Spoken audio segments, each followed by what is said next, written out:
नमस्कार मंडळी मंडळी भोंदूबाबा अशोक खरात याला विविध गुन्ह्यामध्ये अटक करण्यात आलेली आहे आणि हे प्रकरण नुसतं आपल्या राज्यामध्येच नव्हे तर देशभरामध्ये देखील आता चर्चेला आलेलं आहे. या भोंदूबाबा अशोक खरात प्रकरणामध्ये अनेक राजकारणी लोकांची देखील नावे समोर आलेली आहेत. म्हणजे राष्ट्रवादीच्या नेत्या रुपाली चाकणकर असोत किंवा शिवसेनेचे नेते दीपक केसरकर असोत. अशातच याबाबत आता भाजपचे ज्येष्ठ नेते व मंत्री राधाकृष्ण विखे पाटील यांनी भोंदूबाबा अशोक खरात याच्याबद्दल आता काही माहिती दिलेली आहे. राधाकृष्ण विखे पाटील असे म्हणाले की सर्वात पहिला गुन्हा हा आम्ही दाखल केला म्हणून हे प्रकरण उघडकीस आलं. त्यामुळे या गुन्ह्यात ज्यांची नावे आहेत त्यांची कसून SIT चौकशी देखील सुरू आहे.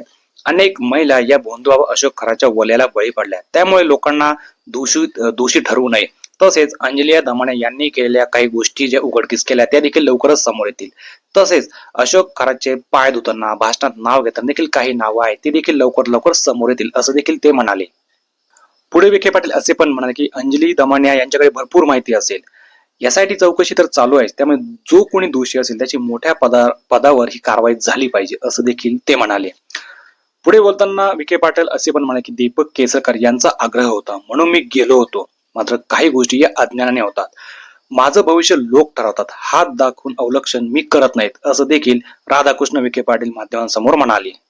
चौकशीमधून सर्व गोष्टी समोर येतील असं पण ते म्हणाले. काही महिला ज्या होत्या या माहीत नसताना तिथे गेल्या त्यामुळे ह्या काही गोष्टी घडल्या या अज्ञानाने घडल्या असं त्यांचा म्हणण्याचा हेतू होता. तसंच आता इथून पुढे जर कोणी आपलं भविष्य सांगायला बाबा आलं तर सर्वात आधी आपल्याला त्याचं भविष्य बघावं लागेल असं देखील ते म्हणाले.